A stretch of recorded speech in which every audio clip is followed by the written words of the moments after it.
Assalamualaikum warahmatullahi wabarakatuh. Perkenalkan, saya Randi Suartono dengan NIM C140124118. Pada kesempatan kali ini, saya dan kelompok 5 akan melakukan hipofisa dan induksi pemijahan.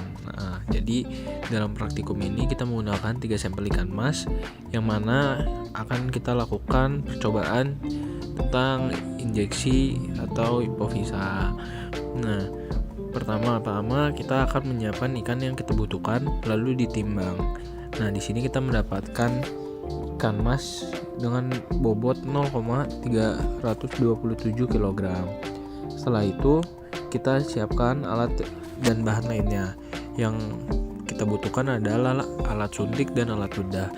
Dan buat bahannya kita menggunakan ovaprim dan larutan fisiologis. Dikarenakan hasil bobot ikan sudah ditimbang, jadi kita dapat menghitung terkait kebutuhan dari larutan yang akan digunakan.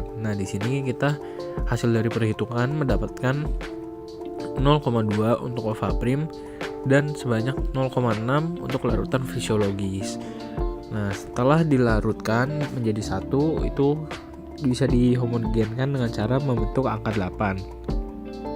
Setelah itu, apa itu pituitari? Jadi menurut Golom et al. 2016, kelenjar pituitari adalah kelenjar endokrin utama yang mengintegrasikan sinyal hipotalamus dan sistemik untuk memproduksi dan mengeluarkan beberapa jenis hormon.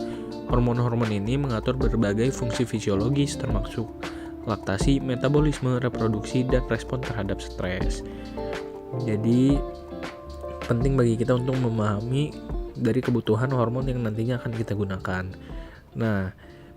Menurut Muhammad et al. 2021 dalam Anjar 2002, penyuntikan secara intramuskular yaitu pada 5 sisi ke belakang dan 2 sisi ke bawah bagian sirip punggung ikan. Namun di penelitian ini kita melakukan dengan cara menghitung 3 sisi dari atas atau dari bagian dorsal paling atas. Setelah mendapatkan sisi ketiga, itu kita lakukan penyuntikan. Jadi seperti dicongkel bagian sisiknya secara perlahan, lalu kita masukkan jarum suntiknya ke bagian tersebut. Kita suntik secara perlahan agar ikannya dapat merangsang ikan dengan baik. Menurut Acharya et al. 2021, injeksi melalui jalur intraperitoneal atau intramuskular juga menimbulkan respon yang bervariasi pada ikan. Jadi pada masing-masing organisme itu akan memberikan respon yang berbeda. Di sini selanjutnya kita akan melakukan pengambilan hipofisa, yang mana hipofisa ini letaknya berada di bagian bawah otak. Menurut Romandang et al. 2021, pemijahan dapat dilakukan secara buatan, namun melalui aplikasi hormonal dengan menggunakan teknik hipofisa untuk merangsang dan mempercepat ovulasi serta pemijahan induk ikan dan mampu meningkatkan fekunditas, hatching rate, dan kuantitas benih ikan. Jadi di sini kita akan mengambil hipofisa pada ikan yang kita telah siapkan, yaitu sebanyak 3 ikan. Di sini kita melakukan penyesetan atau potong bagian atas kepala ikan, namun harus secara perlahan dikarenakan khawatir terkena bagian dari otak ikan. Jadi diseset atau dipotong sedikit saja. Setelah dipotong dapat dilihat ada sedikit lubang di bagian yang dipotong. Itu merupakan letak dari otak. Setelah dipotong, kita akan mengeluarkan bagian otaknya agar dapat terlihat bagian hipofisa yang kita butuhkan. Buat hipofisa ini dia berada di bagian bawah dan bentuknya itu bulat dan berwarna putih. Jadi perlu perlakuan yang perlahan agar tidak rusak. Setelah hipofisa didapatkan, kita bisa mengambil hipofisanya lalu kita masukkan ke dalam larutan formalin untuk dilakukan pengawetan.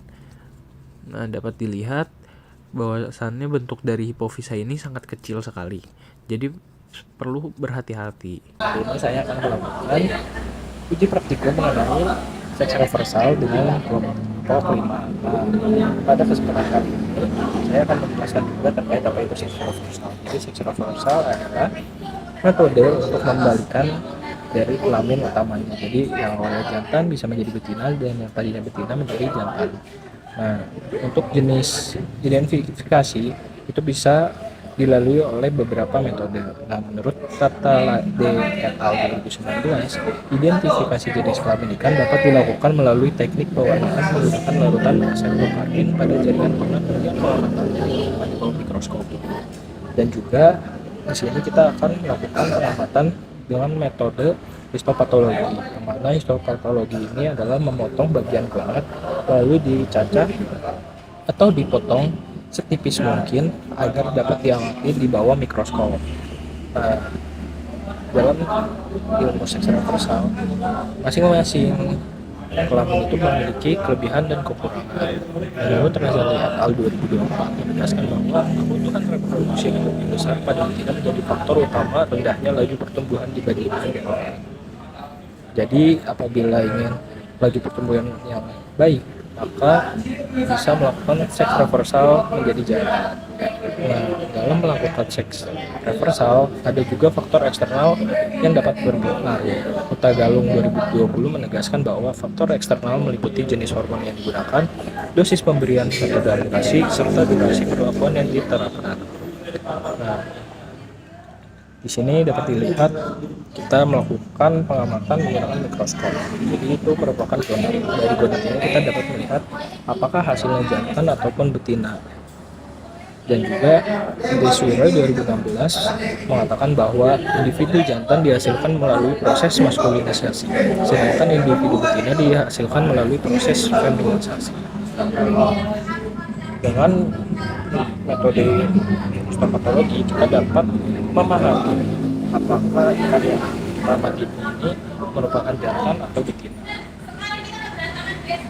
Dan sangat terlihat jelas hasil praktikum ini selaras dengan jurnal atau penelitian sebelumnya, sehingga praktikum ini dapat dikatakan berhasil. Kesempatan kali ini saya akan membahas tentang praktikum preservasi dan kriopreservasi sperma. Nah, dari praktikum ini kita belajar terkait pengawetan sperma. Jadi pengawetan sperma akan dilakukan dengan metode pengawetan menggunakan suhu yang sangat rendah. Menurut Murray dan Gibson 2022, secara teknis, kriopreservasi bekerja dengan memanfaatkan suhu di bawah 0 derajat Celcius untuk menghambat proses degradasi sehingga material biologis dapat disimpan dalam waktu yang lama. Metode yang digunakan saat praktikum kali ini, kita akan menggunakan suhu yang sangat rendah, yaitu minus 196 derajat Celcius. Nah, langsung saja kita lihat di dalam video. Di sini sudah disiapkan sampel dari sperma ikan mas, lalu ditambahkan DMSO4 dan kuning telur. Nah, di sini kita ambil DMSO4 dan kuning telur, lalu kita masukkan ke dalam tabung yang telah berisi sperma ikan mas. Jadi kita akan melakukan beberapa tahapan untuk melakukan pembekuan. Nah, di sini kita akan melakukan yang namanya ekuilibrasi. Kita akan lakukan dengan kondisi di mana dinginnya belum se ekstrim saat melakukan freezing. Jadi di sini kita masukkan ke dalam kulkas di rentan waktu 3-5 menit. Lalu apabila sudah, kita bawa untuk melakukan pre-freezing. Pre-freezing ini adalah proses di mana kita menyesuaikan dingin dari sampel sperma dengan cairan untuk melakukan freezing. Di sini sama dilakukan 3-5 menit. Lalu setelah sudah, kita akan melakukan yang namanya freezing. Freezing ini kita akan memasukkan sampel sperma ke dalam larutan dingin yang mana menyentuh angka hingga minus 196 derajat Celcius. Nah, di sini setelah sudah, kita juga belajar bagaimana cara mengecek dari motilitas dan juga viabilitas.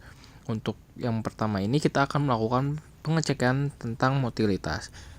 Nah, menurut Mutmainah et al. 2019, tingkat kualitas motil sperma yang semakin tinggi akan berpengaruh terhadap tingkat pembuahan ikan. Di sini juga kita melihat menggunakan mikroskop bagaimana bentuk dari motil sperma. Di sini dapat dilihat di layar TV sebelum perlakuan, dan juga kita akan melakukan pengamatan setelah perlakuan. Di sini kita lakukan pengecekan ulang, yang mana kita melakukan dengan cara sebelum perlakuan dan juga sesudah perlakuan. Dapat dilihat di layar TV-nya. Nah, selanjutnya kita akan melakukan pengecekan viabilitas. Nah, menurut Lodo et al. 2023, viabilitas juga berfungsi sebagai cerminan kualitas produksi pada induk jantan, dan tingginya persentase viabilitas berkontribusi pada peningkatan keberhasilan proses pembuahan. Di sini sama, kita juga menggunakan mikroskop untuk mengamati hasil dari viabilitas sperma yang kita amati. Terlihat warnanya menjadi merah di layar TV karena diberikan larutan. Di situ dapat terlihat warna dari sperma ikan yang kita jadikan sampel. Nah, selanjutnya kita akan memberikan perlakuan kepada sperma ikan. Lalu kita amati lagi di bawah mikroskop. Warnanya menjadi berubah menjadi biru keunguan, yang mana ada pergerakan cukup signifikan dibandingkan yang warna merah. Menurut Torres et al. 2016, kualitas sperma segar yang dipengaruhi oleh kondisi induk dan lingkungan turut menentukan tingkat keberhasilan proses kriopreservasi. Jadi sekian yang dapat saya sampaikan, kurang lebihnya mohon maaf. Wassalamualaikum warahmatullahi wabarakatuh.